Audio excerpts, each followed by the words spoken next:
My name is Robert Hale, and at 69 years old, I never expected to become the kind of man whose children would circle him like vultures.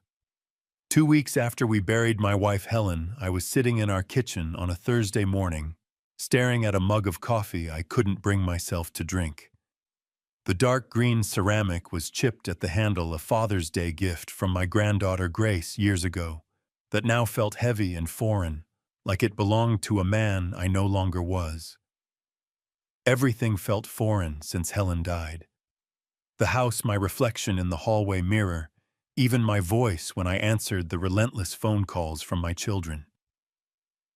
"Dad, we need to talk about the house." My son's voice carried that restrained impatience I'd known since he was a teenager asking for money. Only now at 40, he wasn't asking. I set the mug down without drinking. "Good morning to you too, Michael." "Don't start with me," he said. "Sarah and I have been talking. This place is too big for you alone. The taxes, the upkeep, it's not realistic. We've already found a buyer." "There is no mortgage," I said. The words came out flat, factual. Helen and I had paid it off 6 years ago, but I'd never told the kids. They assumed, and I let them. Silence.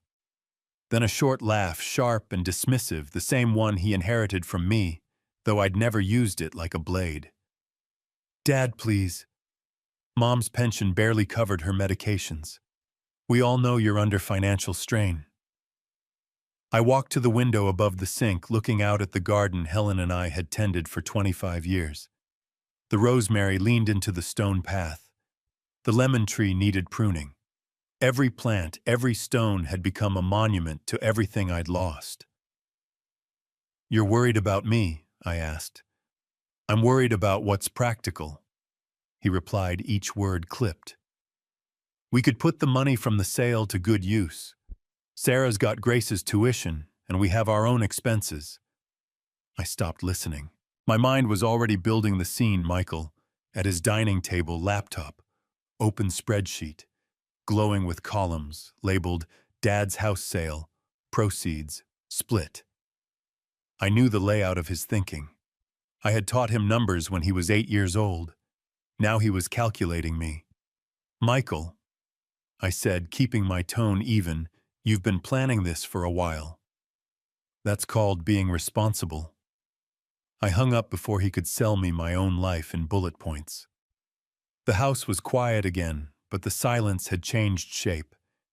It was no longer the stillness of a home in mourning. It was the pause between one blow and the next. I walked to Helen's study, the room that still smelled faintly of her perfume and lemon oil furniture polish.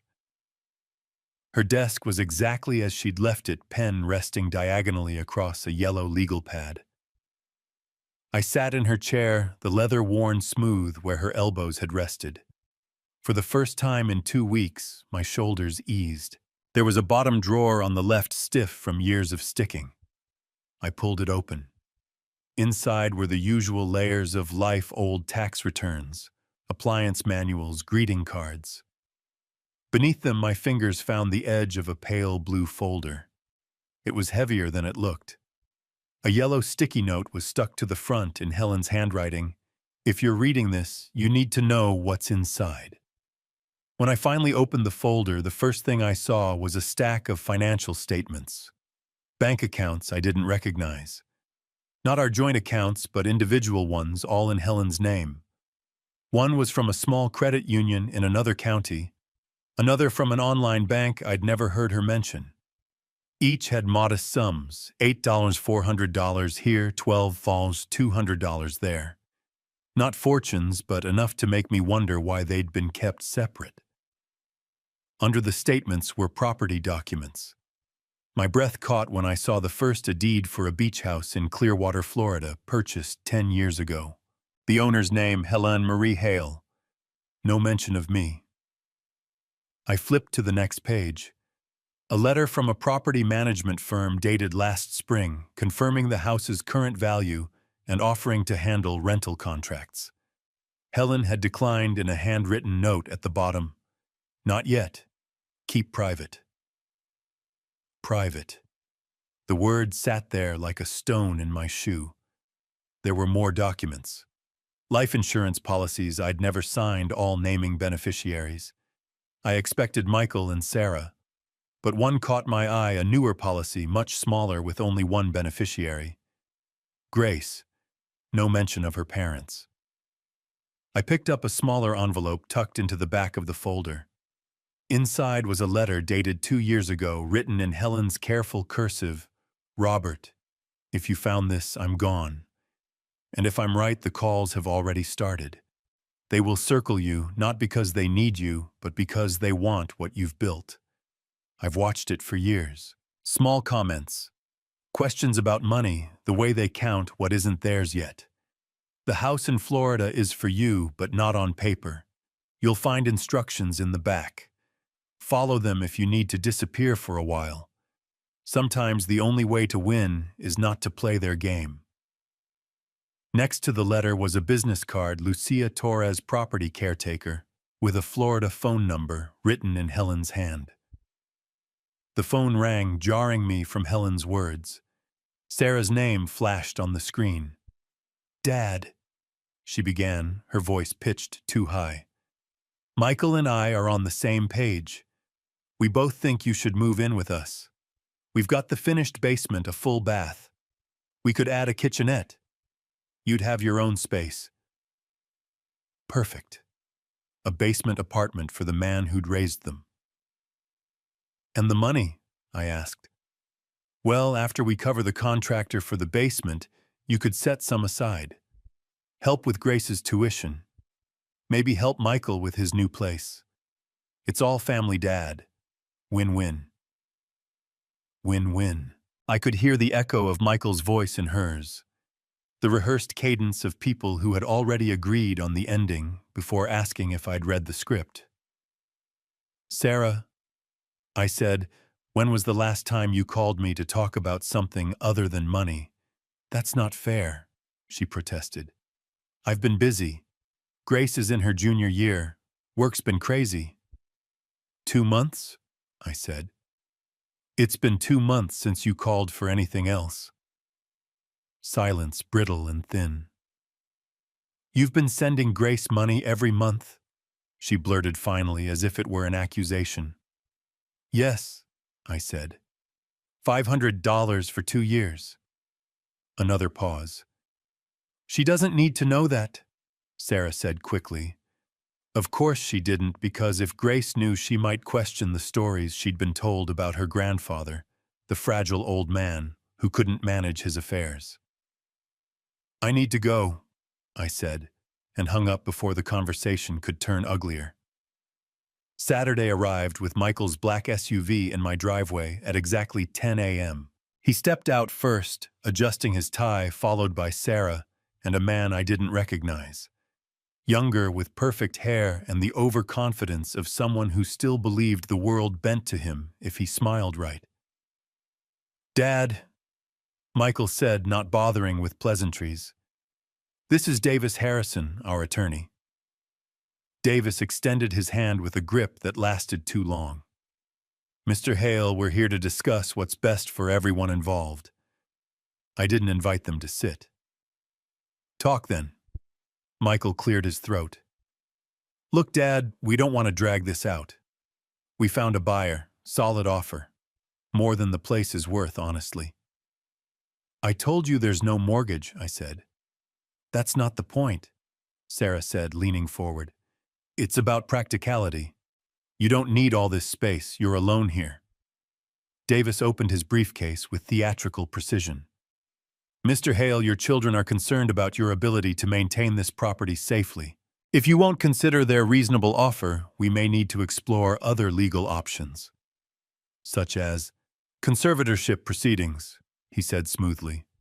It's not uncommon when elderly individuals become unable to make sound financial decisions.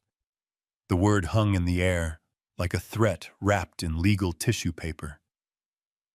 Interesting, I said, and walked to the kitchen counter where my phone sat charging. Grace should hear this conversation. Dad, don't, Sarah said quickly.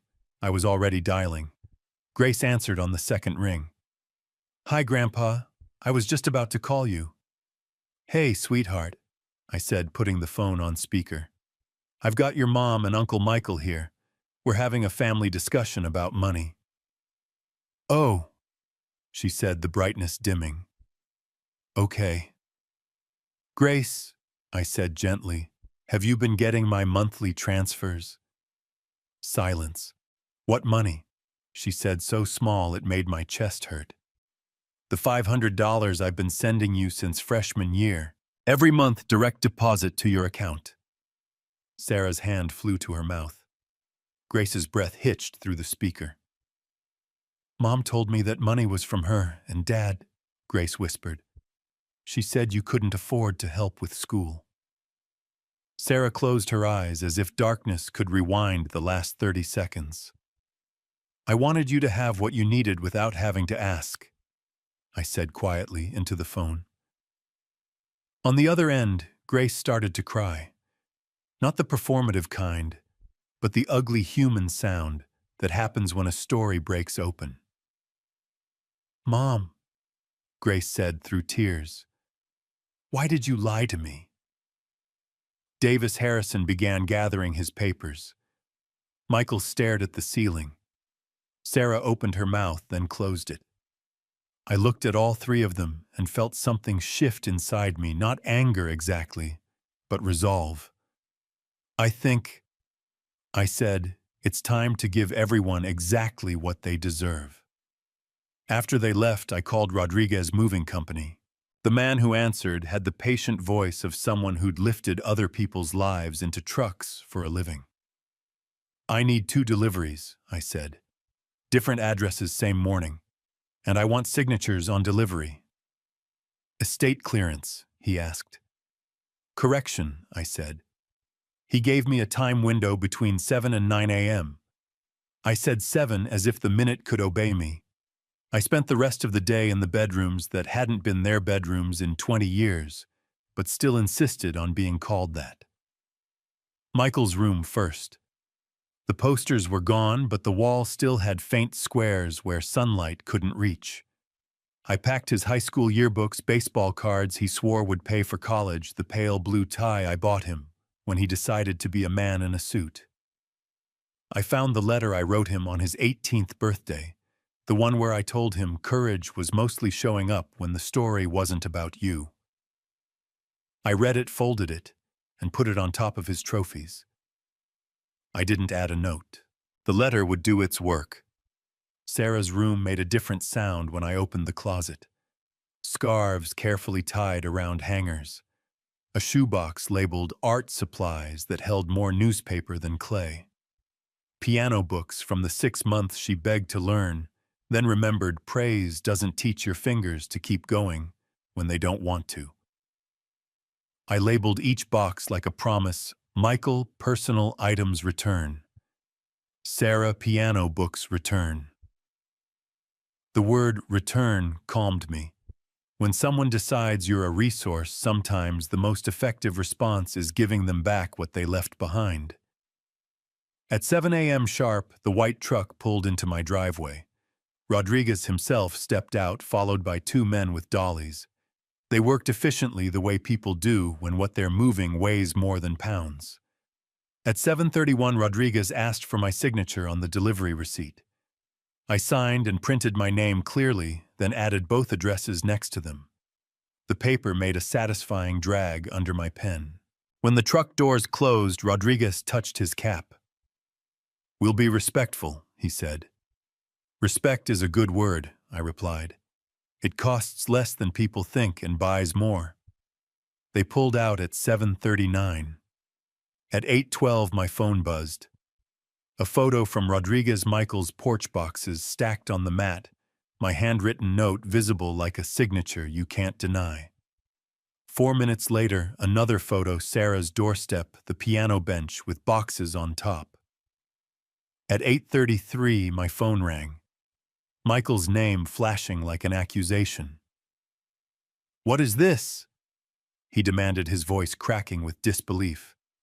"That," I said, "is your life being returned to you. He barked a laugh. So you think you're clever? Not particularly, I said, but I'm awake.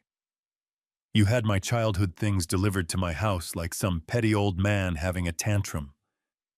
I think it's accurate, I said. Things that belong to you should be at your house. He cursed softly. This is insane. Insane would be signing papers I didn't read because my son told me reading was a waste of time, I said evenly. Insane would be moving into a basement because adults at a dinner I wasn't invited to decided I was a risk factor. During lunch, I drove to the bank. I moved funds from the joint account Helen and I had used for groceries, then closed 2 other accounts I'd kept open for emergencies that somehow always seemed to involve Michael's truck payments or Sarah's catering business shortfalls. That evening, I opened my laptop and bought a ticket to Tampa with a connection through Atlanta. One way, fully refundable. I used Helen's travel card, the one she'd labeled, "If We Dare." For the first time since her funeral, I felt the ground shift. Not under me, but for them. Fan 5, Florida. Cuauhtémoc 602 Tampa International Airport smelled like pretzels and possibility. The gate agent smiled without judgment when I handed over my one-way ticket. On the plane, I took the aisle seat. Helen used to take the window, said she liked watching the world make sense beneath her. Alone, the aisle felt honest. The flight attendant brought coffee without being asked. "You look like a man who drinks coffee," she said with genuine kindness. It was terrible. It helped. Clearwater appeared below us in white squares and blue promises. The runway felt like certainty between 2 doubts. When the wheels touched down, I exhaled for what felt like the first time in weeks. A woman stood outside baggage claim holding a piece of paper with my name in block letters. Compact, with silver-streaked hair pulled back and eyes that had seen enough to be kind without being naive. "Mr. Hale," she said, stepping forward. "Lucia," I replied. She didn't hesitate. She hugged me like Helen had told her to, and I was grateful for the presumption of warmth. Her shoulder smelled faintly of citrus and sea air.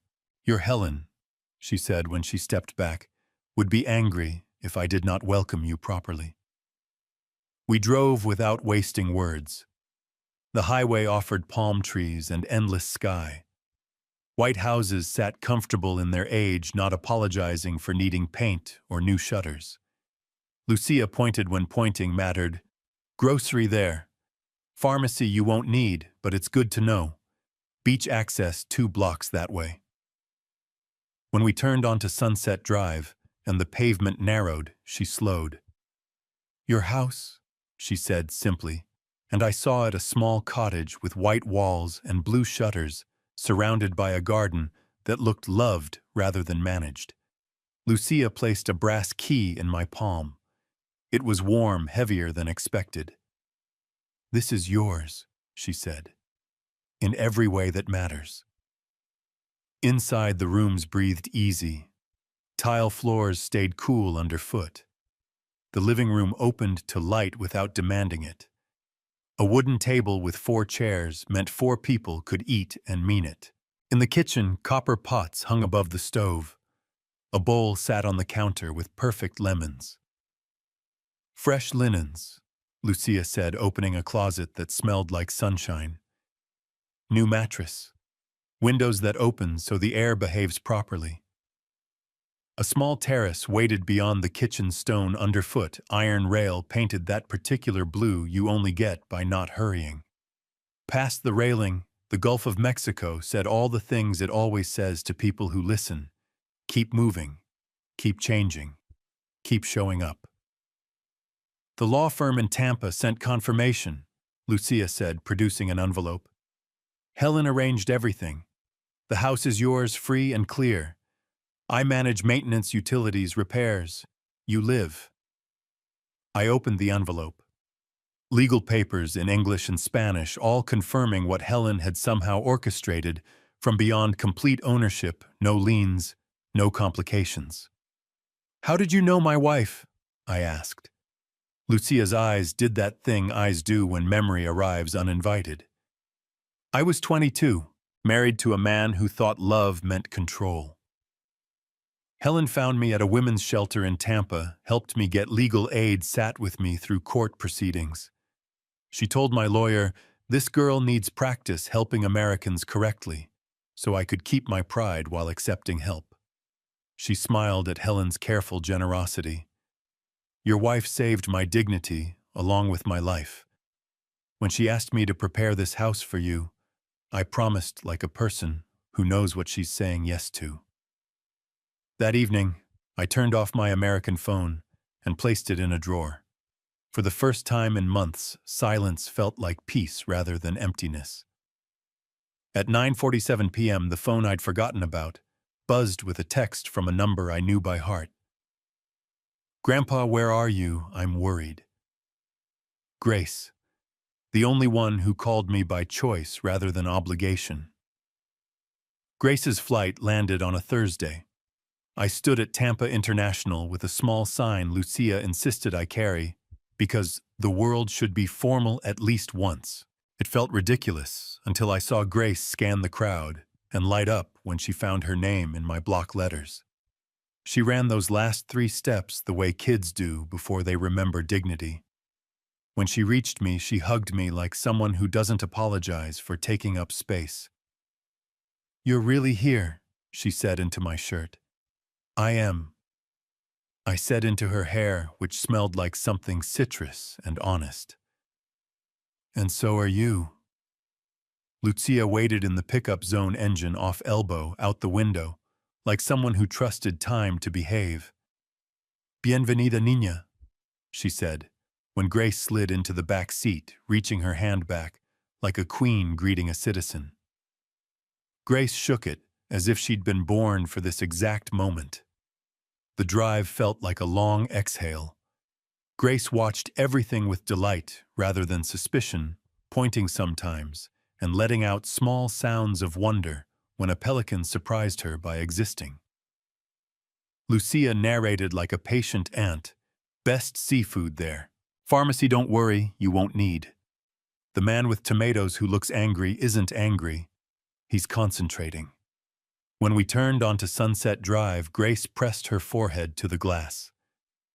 "It's like something from a movie," she said, then corrected herself. "No, it's like what movies try to be." The cottage received her the way good houses do, by noticing what she noticed. She walked her fingers along the built-in shelves, pressed her palm to the cool tile, stood a long time at the terrace rail, with the Gulf in front of her. "Are we allowed to be this happy?" she asked, not flipping it with sarcasm, not softening it with a laugh.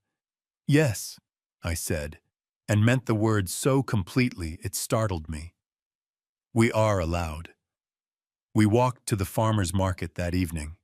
Grace made her first attempt at speaking Spanish to the fishmonger who called her niña, with that fatherly laugh Florida men carry. She bought snapper that looked like it could survive a pan, and I taught her to roll lemons under her palm until the oils released their stories. Back at the house, I made coffee and set a manila envelope on the kitchen table between us and the bowl of fruit. "What's that?" she asked, wary of gifts that might bite. "A portfolio," I said. "Municipal bonds, laddered maturities. Set up in your name 2 years after your grandmother's diagnosis. Returns are boring and dependable like your grandfather." Her eyes widened, then narrowed, then widened again, the way people's do when the future presses its weight and they're checking if their knees will hold. "You set this up for me." "Your grandmother did," I said. "I did the paperwork. She did the part that matters." Grace opened the envelope with reverent fingers. Pages of financial statements, all bearing her name, all totaling something that would change her next 4 years, and maybe the 4 after that. $25,000, she whispered. "With 3 conditions," I said, because conditions are how you keep love from making people weak. 1, you don't spend a cent rescuing your parents from anything they created. 2, you use it for learning and for showing up where your life actually is. 3, you don't tell anyone the exact amount. You're allowed to say enough and let that be the math. She nodded, tears already streaming. I won't tell them, she said, then added, because she knows I like honesty. Except maybe Mom later when she's earned it. That seems fair, I said. We cooked the snapper with butter and herbs Lucia had left in the garden. Grace made faces at her first sip of white wine, then 5 sips later forgave it completely. As sunset painted the gulf in shades of forgiveness, she turned to me with Helen's eyes and her own determination. I'm staying, she said. Not running from anything, running towards something. There's a marine biology program at USF. I can transfer credits, maybe do a semester here. What will your parents say? They'll survive their disappointment, she said, with a conviction that made me proud. I'm tired of living their version of my life. As if summoned by our honesty, my phone rang. Sarah's name appeared on the screen, and when I answered, her face filled with tears I'd never seen before. Dad, she said, her voice breaking completely. I'm so sorry. For all of it. Please, can we talk? Sarah's face on the screen carried something I hadn't seen since she was 19, rawness without performance. Her mascara had given up and she wasn't trying to fix it. Dad, I know I messed up. With Grace, with the money, with everything. I just wanted to protect our family, but I was protecting the wrong things. I looked at Grace, who nodded slightly, giving me permission to be generous. Sarah, I said, apologies work better when they arrive before the mess, not after. She winced, but didn't defend herself. I know, but I mean it. I've been thinking about what Grace said about living your version of my life instead of my own. I think I've been doing that too. What does that mean? It means I spent so much time trying to manage everyone else's problems that I forgot how to solve my own. It means I lied to Grace because I was scared she'd love you more than me if she knew how generous you've always been. Grace reached across the table and squeezed my hand. You don't earn love by controlling the narrative, I said gently.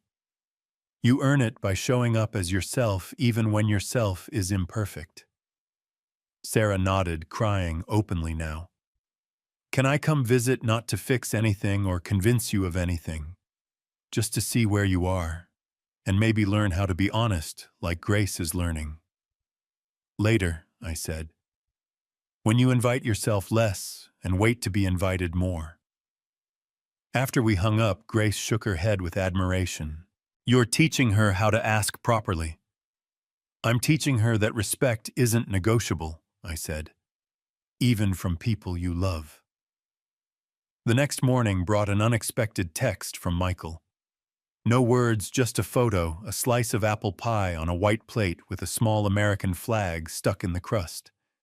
The timestamp showed Sunday, 15 p.m. Grace looked over my shoulder. Is that his peace offering? It's a start, I said. The following Sunday, another photo arrived, pecan pie from a different diner, this one with 2 forks. The Sunday after that, homemade cherry pie with uneven crust and a note written on a napkin. Made this myself, burned the edges, still edible.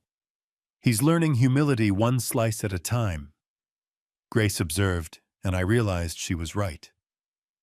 Grace enrolled at USF for the spring semester, majoring in marine biology with a focus on Gulf Coast ecosystems. She rented a small apartment 15 minutes from the cottage, but spent most evenings on the terrace, helping Lucia teach me how to make proper Cuban coffee and arguing with her statistics homework. Lucia became the grandmother Grace had lost, the one who taught practical magic, how to select plantains by touch, how to make rice that didn't stick, how to read the Gulf's moods by the color of the water at dawn. Grace absorbed it all with the hunger of someone finally learning things that mattered. Your Helen knew, Lucia said one evening. as we watched Grace practice parallel parking in my driveway. She knew Grace would need routes that weren't tangled up in other people's expectations. I called my lawyer back home and established the Helen Hale Memorial Garden Fund, designating the 2 acres behind our old house as protected space. No development, no sale, just Helen's lemon tree and rosemary hedge preserved by law instead of argument. "Why not just sell it all?" Grace asked when I told her. "Because some things shouldn't be negotiable," I said. "Your grandmother planted hope in that soil. It should keep growing." Winter in Florida felt like borrowed time, warm enough to eat breakfast on the terrace and watch dolphins chase fishing boats across the horizon. Grace's grades arrived by email: 3 A's and 1 B+. She framed the transcript and hung it on the refrigerator like a child proud of her artwork. "First semester I've ever studied what I wanted, instead of what I thought other people wanted me to want," she said.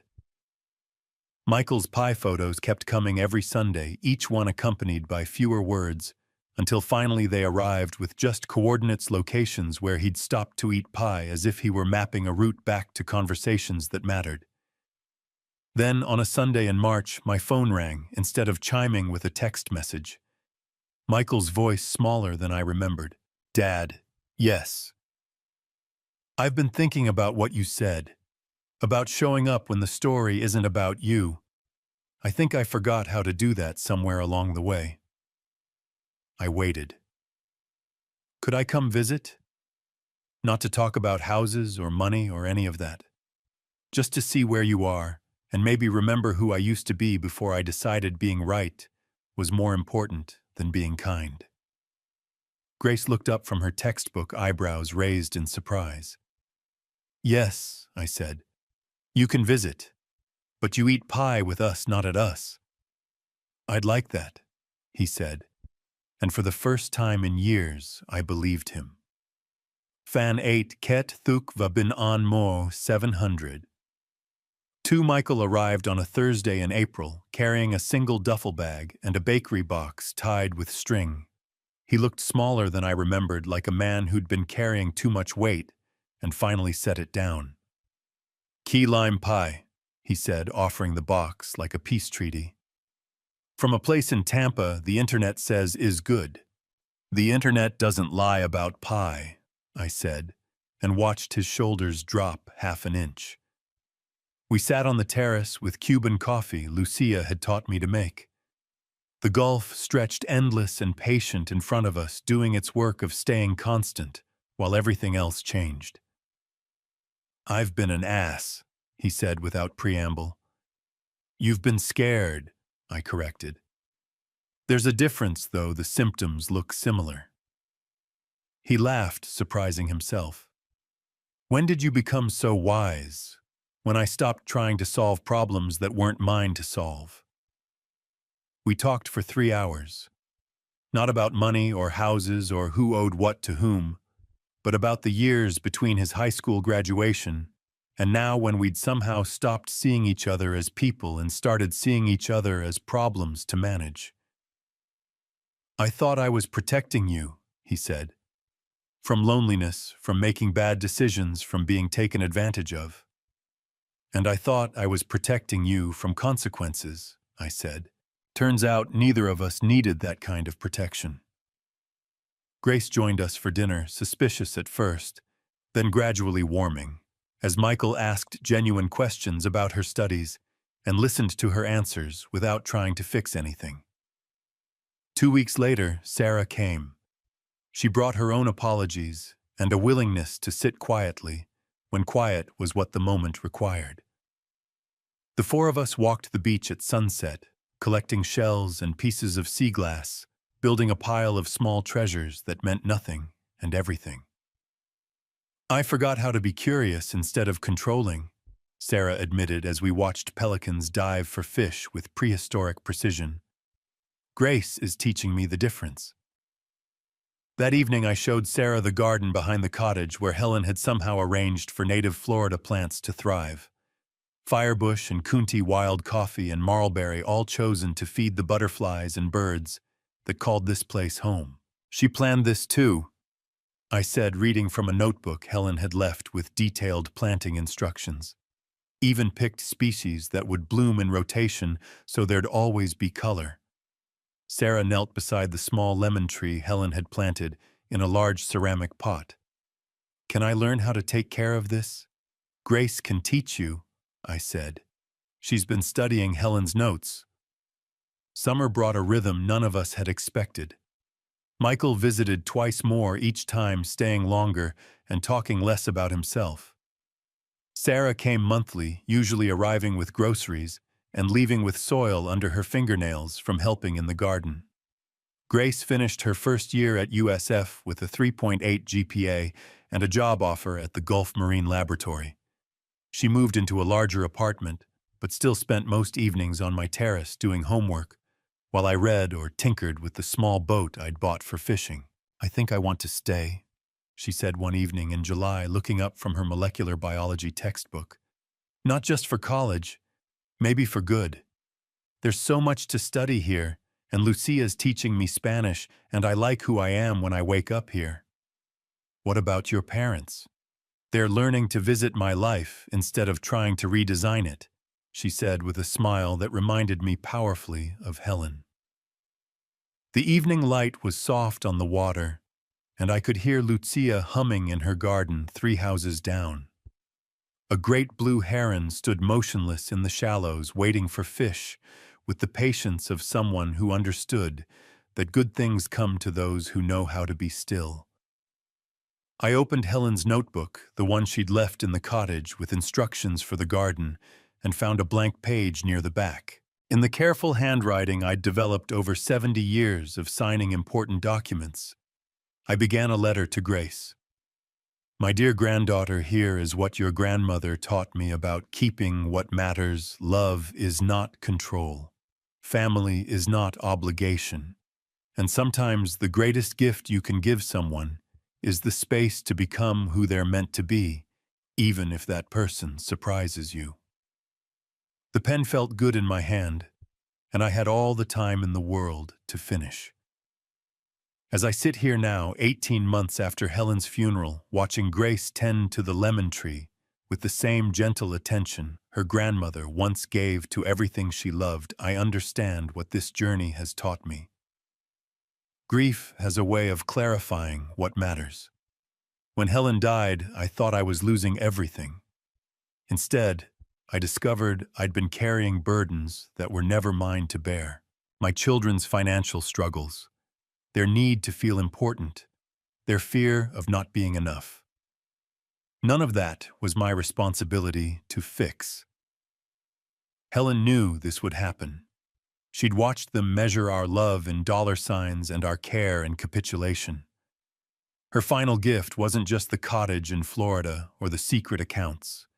It was permission to stop making myself smaller so they could feel bigger. The hardest lesson was learning that saying no to the people you love isn't cruelty. It's clarity. When you stop rescuing adults from their own choices, you give them the chance to discover their own strength. True love requires boundaries. True family requires respect. And sometimes, the most generous thing you can do is step back and let people learn to stand on their own. Sometimes the greatest act of love is teaching others to stand on their own. True family isn't about obligation or dependency. It's about respect, boundaries, and the courage to let people face the consequences of their choices while keeping the door open for genuine reconciliation. Thank you for joining me on this journey. If this story resonated with you, please like this video and share your thoughts in the comments below. Have you ever had to set difficult boundaries with family members? I'd love to hear your experiences. Don't forget to subscribe for more stories about life, family, and finding the courage to live on your own terms.